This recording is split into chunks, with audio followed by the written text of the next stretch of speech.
일부 페이스 찬양대가 찬양을 예배 중간에 올리니까 어떤 생각이 들었냐면 지난주에 찬양했다가 이번 주에 하는 것 같더라고요. 할렐루야도 똑같아요. 지난 2년의 공백이 전혀 마음에 느껴지지 않을 정도로 너무 사모가 되어졌었고 마치 지난주에 했다가 오늘 다시 하는 것 같아요. 지금 저희 2020년 2월 첫 번째 주인가 두 번째 주까지 하고 그 뒤로부터 못했거든요. 저는 찬양대 한 번도 못 세웠고 이제 솔리스트를 세워서 했는데 지금 2년 몇 개월입니까? 2년 한 3, 4개월 만에 지금 거의 2년 반이잖아요. 근데 마치 지난주에 했다 다시 하는 것 같은 느낌이 페이스 찬양대 들었는데 우리 할렐루야 찬양대 우리 정말 기라성 같은 우리 선배님들, 집사님들, 권사님들 찬양하시는 거 보고 너무 감격스럽고 너무 좋습니다. 이제 우리 많이들 지원을 해주시고 예배위원으로 또 많이 잘 섬기실 수 있도록 또 기도로 도와주시고 여기 제가 보니까 여기 지금 앉아 계셔야 되는데 지금 안 하고 계신 분 계세요. 제가 협박 좀 하겠습니다. 전화드려서 꼭 같이 좀 해주시고 우리 찬양대 지휘자님, 대장님이 좀 마음이 좀 급하신가 봐요. 찬양 대원이 안 모여져가지고 하셨던 분들 다 같이 좀 지원해 주시고 함께 섬겨주시면 감사하겠습니다. 잔소리 그만하고 말씀으로 들어가 보도록 하겠습니다.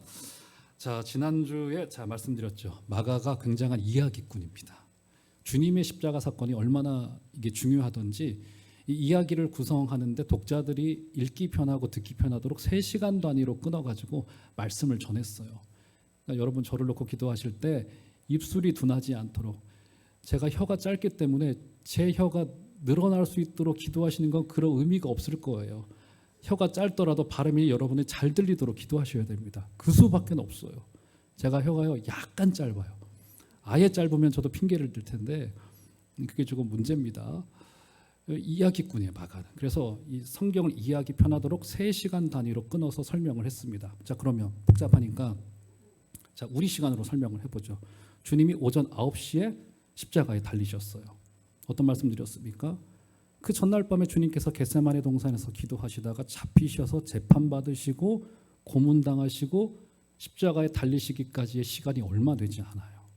그리고 로마 당국이 아침에 쉽게 말해서 사무실 문 열자마자 제일 처음으로 행정 처리했던 게 뭐냐면 주님을 십자가에 못 박는 일이었어요. 얼마나 마음이 급했던 건지 그죠? 주님이 그렇게 졸속으로 재판을 받으시고 사형 언도를 받으시는 상황이 된 겁니다. 지금 이 모든 전체의 과정이 얼마나 졸속이고 불법이었는지를 알 수 있어요. 주님은 우리의 불법을 위해서 죽임당하시고 불법의 과정을 거치셔서 결국 우리에게 의를 이루어 놓으신 분이십니다. 이것을 뭐라고 말씀드렸어요? 신학적으로 전가됐다고, 옮겨졌다고. 뭐가 옮겨진 겁니까? 주님의 의가 우리에게 옮겨졌어요. 그리고 우리의 죄가 주님께로 옮겨졌어요. 이것을 전가라고, 좀 어려운 옛날 말, 옮겨졌다는 거예요. 그래서 우리 하나님께서 우리를 보실 때 못하시는 게 한 가지가 있어요. 그게 뭔지 아세요? 하나님도 못하시는 게 있어요. 그게 뭐냐면 우리를 보실 때 우리를 죄인으로 못 보세요.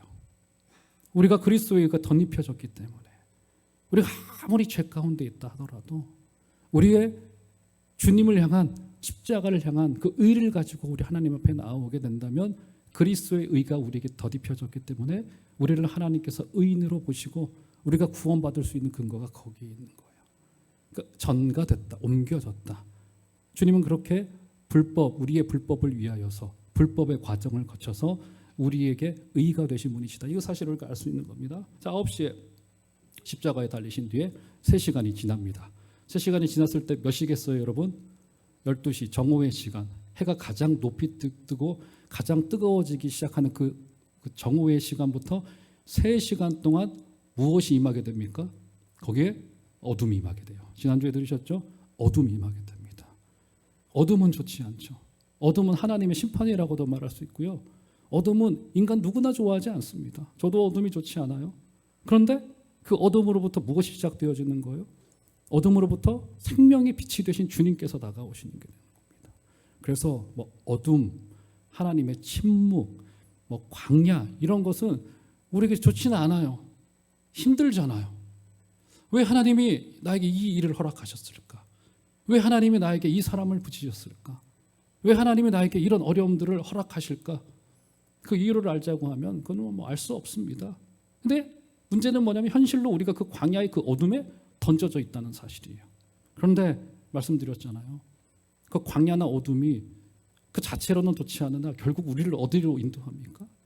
광야에서 많이 누릴 수 있는 하나님의 말씀의 맛이 있어요. 맞죠, 여러분? 야곱이 돌베개를 베고 길에서 노숙할 때 비로소 하나님을 처음으로 인격으로 만나게 되더라고요. 처음으로 그렇게 되더라고요. 다른 분은 모르겠고 저만을 되돌아본다 하더라도 제가 광야에 있을 때만 오히려 그때만 누릴 수 있는 것들이 있더라고요.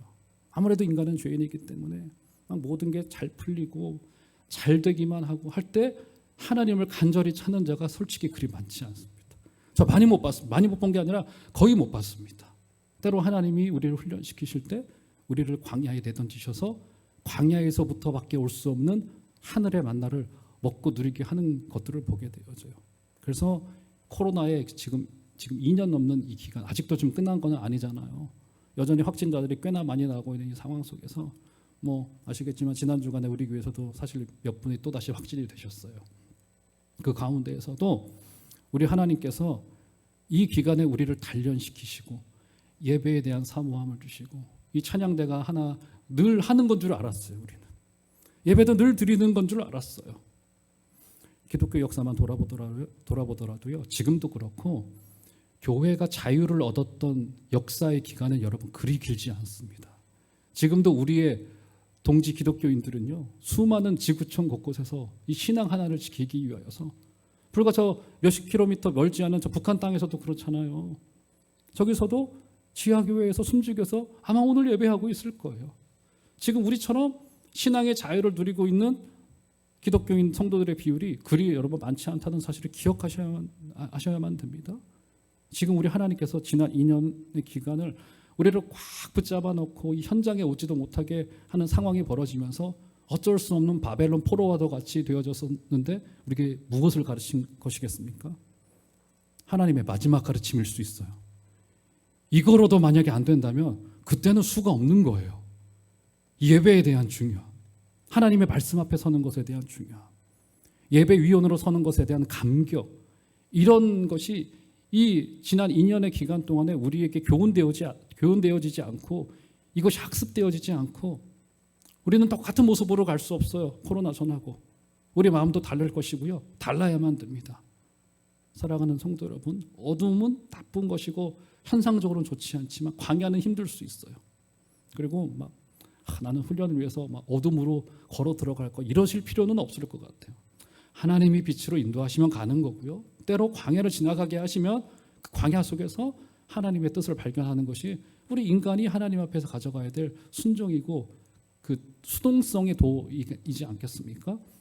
어둠 속에서 하나님의 뜻을 볼 수 있게 되어주신 여러분들 되시길 바랍니다. 주님의 그 3시간의 어둠이 우리에게 생명을 주더라는 겁니다. 자, 그리고는 어떻게 합니까? 오후 3시가 되어져서 우리 주님께서는 소리를 지르고 운명하셨습니다. 바로 이 3시에 운명하셨어요. 자, 그러면 마가가 굉장히 의도적으로 시간 구성을 했다고 말했죠. 자, 그러면 이 날이 어떤 날인지를 좀 마가가 밝혀놓고 있는데, 자, 본문 42절로 가보시면, 자, 15장 42절 오늘 읽었던 본문입니다. 제가 읽어드릴게요. 자, 이날은 주님이 죽으신 그날입니다. 이날은 준비일 곧 안식일 전날이므로 저물었을 때. 자, 이날을 어떤 날이라고 표현하고 있습니까? 2가지로 표현하고 있죠.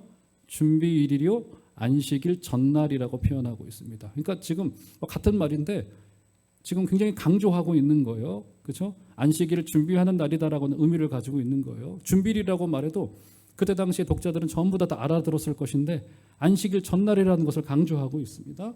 그렇죠? 즉 지금으로 말하면 금요일 오후 3시 정도가 되었던 상황이 된 겁니다.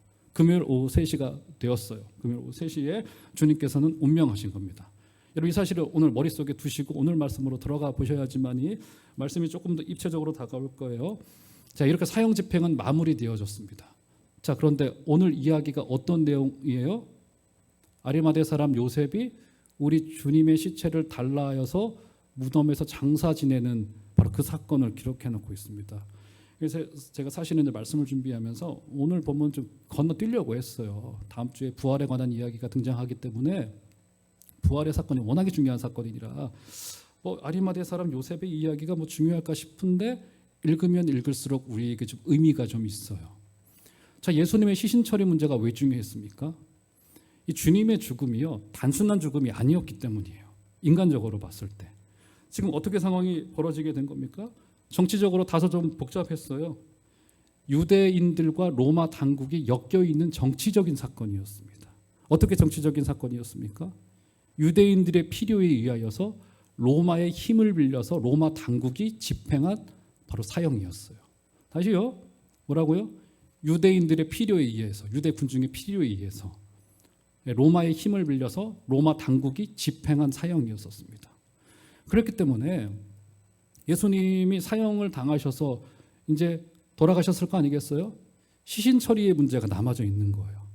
왜 남아져 있냐면 당시에 로마의 사형법과 유대인들의 사형법이 너무나도 달랐기 때문입니다. 유대인들도 나무에 달아서 사람을 저주스럽게 만들어 놓기도 했지만 로마와는 행정적인 처리가 달랐어요. 로마의 십자가형은 주로 중범죄나 반역죄에 해당되는 사람들을 로마는 십자가에 못 박았습니다. 그러고 난 뒤 어떻게 했냐면 며칠 동안 십자가에 그냥 매달아 두었어요. 우리 지지난주에 3주 전이었나요? 그 말씀 드렸잖아요. 십자가형은 일종의 정치적으로는 공포정치였다고, 전체주의 정권에. 그래서 백성들에게 일종의 메시지를 주는 거예요. 계시함으로, 시체를 계시함으로써. 시체를 며칠 동안 계시해두면 어떻게 되겠습니까? 들짐승이 찾아오고 막 까마귀가 찾아와서 사람의 눈알을 파먹기도 하고 막 이런 일들이 벌어진단 말이에요. 시체를 일부러 훼손되도록 그냥 방치를 해두는 거예요. 그럼으로써 민중들에게 공포심을 조장하게 하는 것이 이 사형 집행의 방식이었기 때문에 절대로 시체에 손을 못 대도록 했습니다. 일부러 계시를 해뒀어요. 로마 같은 경우는. 그런데 유대의 관습은 좀 달랐습니다. 유대의 율법에 의하면 강력범죄로 사형이 집행된 범법자를 나무에 달아놓고 저주스럽게 계시해둘 수는 있었으나 반드시 해가 지기 전에 내리도록 했습니다. 여러분 나중에 한번 성경을 찾아보세요. 신명기 21장 22절 23절을 보시면 거기에 그런 이야기가 있습니다. 해가 지기 전에 사형당한 시체를 내리도록 했고요. 왜 그랬냐면 그것이 땅을 더럽히는 일로 보았기 때문에 유대인들은 지난 수천 년 동안에 이것을 하나의 관습으로 가져왔어요. 자, 충돌이 있었겠습니까? 없었겠습니까? 유대인들 중에 누구도 담대히 나가서 로마에게 이것을 달라 하지 못한 거예요. 로마는 이것을 지켰어야 됐던 거예요. 본인들이 지켜오던 것이었기 때문에. 그런데 유대인들은 자신들의 율법에 의하면 이 문제를 속히 좀 처리를 해야 됐습니다. 게다가 다음 날이 어떤 날이에요? 다음 날이 안식일이에요. 안식일까지 이 시신을 그냥 둘 수가 없었던 겁니다. 누구든지 바로 갔어야 됐던 거예요. 자, 그때 이제 한 인물이 등장하게 되어지죠. 자, 43절 한번 볼까요? 한번 다 같이 43절 읽어보도록 하겠습니다. 시작. 아리마대 사람 요셉이 와서 당돌이 빌라도에게 들어가 예수의 시체를 달라 하니 이 사람은 존경받는 공회원이요 하나님의 나라를 기다리는 자라. 아리마대 사람 요셉. 아리마대는 지역 이름입니다. 아리마대 사람 요셉이 나서는데 그가 당돌이, 즉 용감하게 빌라도에게 가서 시체를 요구하고 있어요. 이거는 용감한 행위일 수밖에 없어요. 아까 설명드렸듯이 유대의 관습과 로마의 행정법이 달랐기 때문에 굉장히 당돌이, 법적인 차이도 있겠으나 지금 이제 아리마대 사람 요셉은 이제서야 비로소 그의 신앙을 공중 앞에서 드러내는 첫 번째 사건일 겁니다. 지금 마가복음의 독자들에게는 이 사건이 굉장히 황당했을 거예요.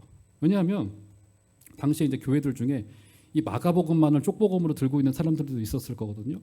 마가복음을 1장부터 쭉 읽는데 아리마대 사람 요셉의 이름은 단 한 차례도 등장하지 않았습니다. 여기서 첫 번째로 등장해요. 독자들의 입장에서는 이 누구야 이 사람? 아마 이 정도의 수준인 거예요. 이 사람이 갑자기 예수님의 시체를 달라 요구하고 있네? 이런 정도로 갑작스러운 사건이었을 거예요. 그렇죠?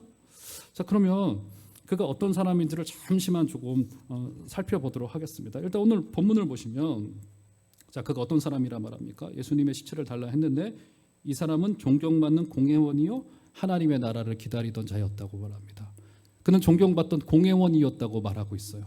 이게 무슨 말이냐면 당시의 최고 의결 기구였던 사내들인 공회의 의원, 그러니까 사내들인 공회라고 하면 뭐 지금으로 말하면 뭐 한 대법관 정도 될까요? 뭐 이 정도로 이 행정적이고 법적인 결정을 하는 최고 의결 기구의 한 회원이었다라고 성경이 그를 기록해 놓고 있어요. 그렇죠? 그리고 그는 예수님의 무덤을 준비했을 정도로 굉장히 부자였던 사람으로 우리가 볼 수 있는 겁니다. 그런데 이 사람의 캐릭터가 조금 애매합니다. 조금 입체적으로 볼 필요가 있어요. 자, 누가복음을 제가 올려드릴게요. 누가복음 23장을 올려줘 보시면 다 같이 한번 천천히 한번 읽어보도록 하겠습니다. 시작. 그들의 결의와 행사에 찬성하지 아니한 자라. 그는 유대인의 동네 아리마대 사람이요 하나님의 나라를 기다리는 자라. 네, 여기서 슬쩍 그의 행적에 관한 이야기를 괄호쳐서 기록해 놓고 있네요. 성경에 괄호가 되었다는 것은요, 어떤 사본에는 있지만 어떤 사본에는 없다는 이야기가 되는데, 괄호에 있는 내용이 틀리다는 이야기는 아닙니다. 그렇죠? 자, 어떤 걸 밝혀놓고 있는 겁니까? 그는 그들의 결의라고 하는 것은 유대인들의 그 결의와 행사에 참여하지 동의하지 않았던 사람이라고 그를 밝혀놓고 있어요. 자, 그는 산헤드린 공회의 회원이었습니다.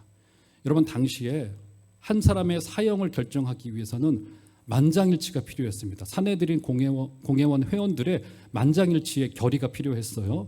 당시의 법에 의하면. 그렇죠? 자, 조금 이상합니다.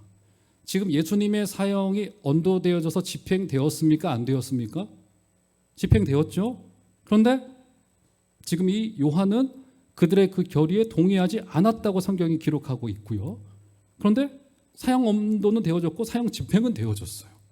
지금 모순과도 같은 일이 벌어졌어요. 그는 공회원으로서 여기 충분히 반대표를 던질 수 있는 사람이었습니다. 그런데 그는 그들의 그 결의와 행사에 찬성하지 않았던 사람이래요. 찬성하지 않았는데 이 일이 사형 집행이 됐습니까? 안 됐습니까? 됐어요. 어떻게 된 걸까요? 성경이 요셉의 행적에 대해서는 침묵하고 있는데 우리가 충분히 추정하여 상상해 볼 수 있죠. 어떻게 했겠습니까? 주님의 사형 언도를 내리는 그 회의에 그가 참석하지 않았거나, 참석해 보니까 이 회의 용지에 보니까 회의 오늘 안건의 내용이 예수라고 하는 청년에 대한 사형 언도 결정을 하는 회의였어요. 슬쩍 도망쳐 나왔겠죠. 그거 말고는 설명이 되질 않습니다. 아마도 회의에 참석하지 않았을 것 같아요. 추정하기로는. 정확한 건 모릅니다. 근데 어쨌든 그는 어떻게 된 거예요? 이 결의와 행사에 동의할 수는 없었으나 또 나서지도 못했던 상황이 된 겁니다. 자, 그래서 요한복음이 그에 대한 기록을 남겨놓고 있는데요. 자, 요한복음 19장을 좀 올려줘 보시면, 자, 한번 다 같이 한번 읽어보도록 하겠습니다. 시작.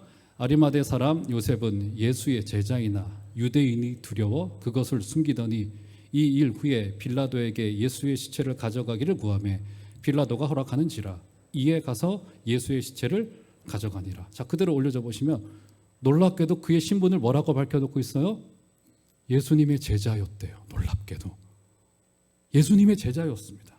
그러니까 산헤드린 공회의 회원이라고 하면 그는 기득권층이었습니다. 기득권층이었는데 동시에 그는 은밀하게 예수님의 가르침에 감동하여서 그를 따르고 있었던 예수님의 제자였어요. 그런데 제자였는데도 불구하고 유대인들이 두려워서 예수님의 제자라고 하는 신분을 숨기고 있었던 상황이 된 겁니다. 유대인들이 두려워서. 그러니까 요셉은 지금 종합을 해보자면 예수님의 제자이면서도 불구하고 자신의 신분을 마음껏 드러내놓고 있지 못했었던 사람이었습니다. 그렇죠? 그러니까 온 유대인과 바리새인들이 저 청년 예수의 제자라고 한다면, 그렇죠, 좀 부끄럽기도 하고, 또 대다수의 유대인 지도자들이 예수님을 싫어하고 있었기 때문에 그것을 드러내놓고 말하기가 굉장히 부끄러웠던, 굉장한 손해를 각오해야 됐던 그런 상황이었기 때문에 그것을 드러내놓고 말하지 못하고 있었던 그런 상황이 된 겁니다. 그러니까 이 사람은 본인 개인으로는 분명한 신앙 고백을 가지고 있으면서도 어떤 상황이 된 겁니까? 삶의 현장에서는 어중간한 태도를 지니고 있었던 굉장히 그런 전형적인 인물이었다, 이렇게 볼 수 있는 거예요. 이렇게 그가 행동을 취했던 그 근본적인 이유가 뭐라고요? 무엇이라고요? 세 글자로 두려움. 오늘 제가 여러분들에게 말씀드리고 싶은 주제가 바로 이 두려움이에요. 우리 성도라고 하더라도 여전히 우리 마음 가운데 찾아와 꼬아리를 들고 앉아 있을 수 있는 어떤 문제예요? 두려움의 문제. 두려움. 요셉은 두려웠어요. 아리마대 사람 요셉은 어떤 사람이었다고요? 두려워하는 사람. 두려움이었습니다. 과거 빌리그리암 전도학교에서 학생들을 모집을 했습니다. 이제 신학을 평신도로서 다소간 배우고 이제 삶의 현장으로 가서 이제 전도하는 훈련을 시키도록 하는 거여서 굉장히 이제 뭐 요즘에도 많은 사람들이 거기 뭐 미국 사람들이 가서 훈련을 받는지 모르겠어요. 과거에는 굉장히 유명한 학교였어요. 평신도 학교. 평신도들이 몰려와서 한 번은 설문조사를 했습니다. 왜 당신은 전도를 배우러 올 정도로 지금까지 전도하지 못하고 있습니까? 이 설문에 질문을 던졌어요. 그랬더니 9%가 너무 일상에 바빠서, 뭐 그럴 수 있어요. 제가 이해가 됩니다. 너무 일상이 바빠서. 14%가 내 생활이 본의 안 되니 누가 누구를 전도합니까? 이것도 이해가 되어져요. 그런데 무려 54%가 무엇이라고 대답했는지 아세요? 두려워서. 아니 여러분, 뭐가 두렵다는 거죠? 예수 믿는다고 미국 사회에서 잡아가는 것도 아닌데, 총칼을 들이미는 것도 아닌데, 예수 믿는 것을 드러내놓고 말하지 못하는 이유가 뭐라고요? 두려워서. 54%가 무려 두려워서 이야기하지 못하고 있다라고 하는 거예요. 여러분, 이 두려움의 정체가 뭘까요? 믿음 때문에 내가 속한 공동체에서 내가 불이익을 당할지도 모른다라고 하는 두려움이에요. 맞죠, 여러분? 요셉이 그랬습니다. 자기의 신앙 고백은 분명했어요. 그런데 이것을 까놓고 요즘 동성애자들이 자신을 드러내는 것을 커밍아웃이라고 영어로 표현을 하더라고요. 이제 거의 이제 일상어처럼 되어졌는데, 아니 동성애자들도 자신을 용기 있게 커밍아웃 하는데 그리스도인들이 자신이 그리스도인이라고 하는 사실을 숨기고 살아가요. 그런데 여러분, 의외로 기독교인들 가운데 이런 분들 많습니다. 진짜로 많아요. 불신 공동체 속에서 피곤의 진리를 피하려다 보니까 본인이 성도라고 하는 사실을 뭐 일부러 뭐 매일매일 말할 필요는 없겠으나 은근히 숨기고 살아가는 분들이 꽤나 있어요. 나도 모를 불이익이, 특별히 이 코로나 시국을 보내면서 직장인들이 월요일 날 가서 이제 성도들이 많이 조금 피곤하셨대요. 어제 교회 갔냐 안 갔냐. 심지어 뭐 우리 교회 이제 70이 넘으신, 지금 여전히 일을 하고 계신 우리 권사님 한 분 계신데 막 너무너무 힘드셨대요. 사장이 뭐 너무 집요하게 교회 가지 말라고 갔다 온 것을 확인하기도 하고 막 그래가지고 너무 힘들었다고 하더라고요. 우리 교회도 공무원들이 꽤나 계신데 공무원분들은 더 말할 것도 없어요. 너무너무 힘든 세월을 거치신 거예요. 그렇죠? 피곤해져. 나도 모를 불이익의 두려움과 불안이 찾아오기 시작을 하는 겁니다. 그래서요, 사소한 얘기긴 합니다만, 뭐 이것이 적절한 일지는 모르겠습니다만, 우리 식사기도 하는 거 있지 않습니까? 뭐 교회에서야 다들 식사기도 하시겠죠. 그런데 믿지 않는 직장 가운데 점심 때 식사 기도를 하는 분들이, 너무 사소한 얘기라 제가 많이 물어보지는 않았습니다만, 어떻게들 하고 계십니까, 여러분? 이렇게 조시는 거 아니에요? 이렇게 0.5초 사이로 이렇게 눈 감았다 그냥 뜨시는 거 아닌가요? 나 잠깐 졸았어. 이런 거 아닐까요, 여러분? 제가 이해는 돼요. 왜요? 주위 사람들 불편하게 만들고 싶지 않아서 다른 사람들을 배려한다는 입장에서 인간적으로 이해는 되지만, 여러분 이제는요, 이게 일종의 구별일 수 있습니다. 신자와 불신자가 섞여 사는 세상 속에서 우리가 식사기도 하나 진솔하게 그 10초, 20초 하는 것을 하지 못한다라고 한다면 여러분 어떨까요? 어떻겠습니까? 이 두려움과 부끄러움이 우리의 마음에 마치 뱀처럼 또아리를 들고 있는 문제이지는 않을까 싶어요. 제가 지금도 기억하는 게 뭐냐면, 과거 아주 오래전인, 벌써 10수년 전이네요. 오래전 사역했던 교회이긴 하는데, 그 교회 이제 물론 그분이 좀 신앙이 약하신 분이셨어요. 여러분들은 이제 오늘 올 때 성경책을 어떻게 들고 오셨는지 모르겠는데, 저는 우리 교회에 그런 분들이 있는지 없는지는 진실로 모릅니다. 혹시 있더라도 오해하지 말고 들으시기 바랍니다. 그분이 그 교회에서 주일에 교회를 오시는데 꼭 성경책을 들고는 오셨는데, 이거를 그렇게 신문지에 말아서 오셨어요. 아니 이게 말린 황태도 아니고 이 오징어도 아닌데 이게 부끄러우셨는지 성경책을 신문지에 둘둘둘둘 말아서 가지고 오시더라고요. 안 들고 오시면 더 좋을 텐데 가방에 넣고 오시거든요. 근데 꼭 그렇게 안 하시고 꼭 조선일보, 동아일보에 둘둘둘둘 말아가지고 오시는데, 그 모습이 너무 이렇게 보기 좋지는 않았습니다. 그분은 믿음이 좀 약하신 분이셨기 때문에 이해는 됐습니다만, 여러분 어쩌면 오늘 이 예배는 우리에게 그런 신앙생활의 결단을 요구하는 자리일 수도 있습니다. 사랑하는 여러분, 두려움을 내려놓으시고 우리가 자랑하는 예수님, 우리가 자랑하는 십자가 사건을 우리 공중 앞에서 우리가 말해야 되는 때가 오게 된다면, 그때 담대하게 당돌하게 여러분의 신앙을 커밍아웃 하시는 은혜가 있기를 주의 이름으로 축원합니다. 요셉도 그렇게 두려움에 붙잡혀서 신앙생활을 했던 자였습니다. 지도자급에도 있었음에도 불구하고 자신들의 밑에 있는 사람들을 신앙으로 인도하기는커녕 두려움에 묶여서 인간적인 배려라고 하는 잘못된 명목을 가지고 그의 신앙을 숨기고 살아가고 있었던 그런 상황이었었어요. 그런데 그때 무엇이 그를 바꾸었습니까? 무엇이요? 그리스도의 죽음이 불과 몇 시간 전만 하더라도 사내들인 공회의 그 회의에 참석하지 않을 정도로 그는 두려워하던 자였었어요. 그의 목소리를 내지 못한 자였었습니다. 근데 무엇이 그를 바꿨어요?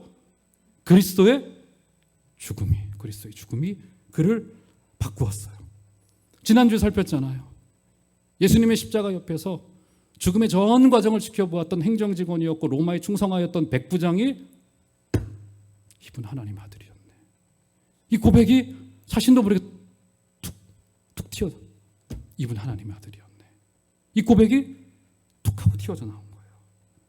그러니까 그리스도의 죽음이 두려움에 떨던 자 요셉도 바꾸어 놓았어요.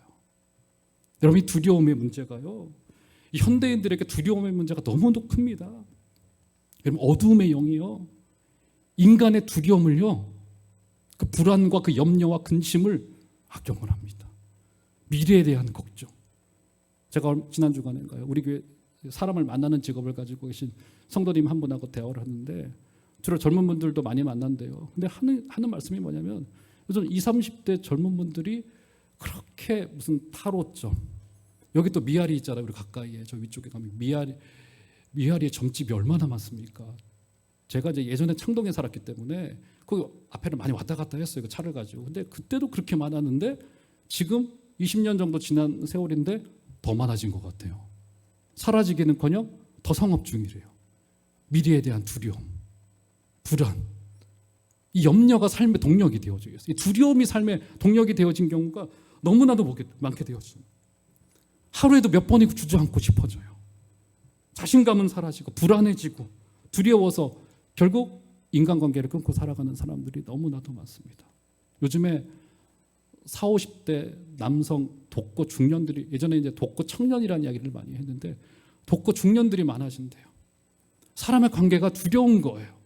그래서 뭐 이혼의 이유가 됐던 아니면 결혼의 시기를 놓쳤던 40, 50대 홀로 살아가는 남성들의 비율이 서울에 점점 더 많아지고 있는데 통계 수치를 보면은 금요일 퇴근 이후로부터 토요일, 일요일까지 타인과 단 한마디 대화를 하지 않은 사람들이 그렇게 많대요.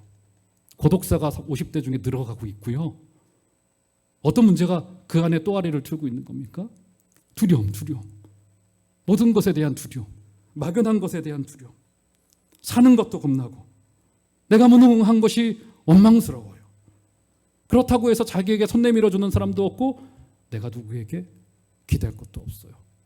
젊었을 때야 젊음의 혈기로라도 버텨냈지만 몸이 약해지고, 그렇죠, 사회생활 능력이 떨어지면서부터 이제 점점 더 고립되어지는 경우들을 너무나도 보게 되어지고요. 이러다 보니 우리 주위에 비참한 소식들이 들려오기도 하는 것이 이 땅을 살아가는 우리 현실입니다. 여러분, 이때 무엇이 필요합니까? 이때 무엇이 필요해요? 힘이 필요해요. 힘이. 세상을 다시 살 수 있게 해주는 힘이 필요합니다. 일어서게 하는 그 힘이 필요해요. 이 힘이 필요합니다. 내가 넘어지려 할 때 나를 잡아줄 수 있는 이 손이 필요해요. 손이 필요합니다. 이 힘이 필요합니다. 이 힘은요, 내 안에 있는 힘이 아닙니다. 밖으로부터 오는 힘. 어디서 이 힘을 얻을 수 있겠습니까? 십자가를 향해서 가까이 나아갈 때, 나를 사랑하사 자기 아들을 아낌없이 내어주신 우리 하나님의 그 사랑 앞에, 그리스도의 그 놀라운 희생 앞에 우리가 다시 서게 될 때, 그때 비로소 우리는 일어설 수 있는 힘이 생겨나게 되어집니다. 그 십자가 앞으로 가면 우리 주님이 무엇라 말씀하실까요? 너는 네가 경쟁에서 뒤처지고 쓸모없다 생각이 들어지고 그래서 살고 싶지 않다고 생각이 들어? 그러나 나는 네가 정말로 소중하다고 생각해. 내가 너를 위해서 십자가 위에서 이렇게 죽었고 내가 아들을 보내서 죽을 정도로 너를 사랑한 거야. 일어서자 하는 그 음성을 들을 때 우리는 그때 비로소 일어설 힘이 생겨나게 되어집니다. 사랑하는 성도 여러분, 하루에 5분만이라도, 한 10분만이라도 날마다 십자가 앞으로 나아가십시오. 가능만 하다면 성령께서 도와주셔서 십자가에 대한 감격은 우리 평생 지워지지 않도록, 냉소적이 되지 않도록 날마다 그 앞에 설 수 있도록 아버지 은혜를 허락하여 주시옵소서. 오늘 요셉이 두려움을 떨쳐놓고 그 앞으로 나아갈 수 있었던 결정적인 이유는 그는 십자가의 그 죽음 앞에 섰었기 때문에 그가 변화되어졌습니다. 사랑하는 성도 여러분, 그렇게 이번 주간에도 우리를 사랑하신 주님을 붙드시고 승리하여 주셔서 이번 한 주간도 담대하게 주와 함께 승리해 주시는 여러분들 다 되어 주시기를 주의 이름으로 축원합니다.